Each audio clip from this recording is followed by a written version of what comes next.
राधण में गुज़िरियल ॾींहुं ॾिठे जो वापारी आसण दास जी दुकान तां लखें रुपया फुर ऐं राधण ऐं उनजे पसगिरदाई में बदमनीअ ख़िलाफ़ दुकानदार association, rice mill association, Hindu community, कारोबारी वापारियुनि ऐं सियासी समाजी तंज़ीमुनि, सहाफ़ी बिरादरी, क़ौम परस्त अॻवाननि, नौजवान इतिहाद ऐं सिविल सोसाइटी जे माण्हुनि शटर बंदि हड़ताल जे सॾु पंहिंजा कारोबार बंदि करे हिंदू कम्युनिटी सां यकजहतीअ तौरु निटण उस में नाको चौक ते धरणे में शरीक रहिया। एहतजाजी धरणे में राइस मिल एसोसिएशन सीनियर नायब सदर दादू ऐं राधण सिटी सदर प्रदीप कुमार राजाणी, पीपी यूथ ज़िले दादू सदर मीर मुर्तज़ा गुरड़, GDA तालका मेहड़ अगवान मीर मज़हर ख़ान झतियाल, सिंध शहरी इतिहाद राधण सदर एडवोकेट एजाज़ अहमद जामरी, ब्रोही अमन कमेटी मेहर जे वफ़द, नौजवान इतिहाद थरड़ी मोहब्बत समेत सियासी समाजी मुख़्तलिफ़ मकतब फ़िक़्ह जे माण्हू शिरकत कई।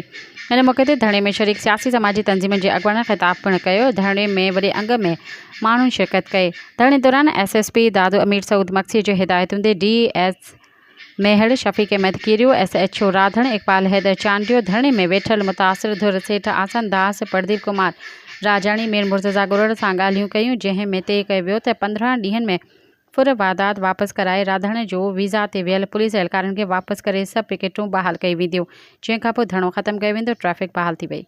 सब्सक्राइब कयो अवामी न्यूज़ HD खे ऐं ताज़ा तरीन ख़बरुनि लाइ ॾिसंदा रहो अवामी न्यूज़ HD।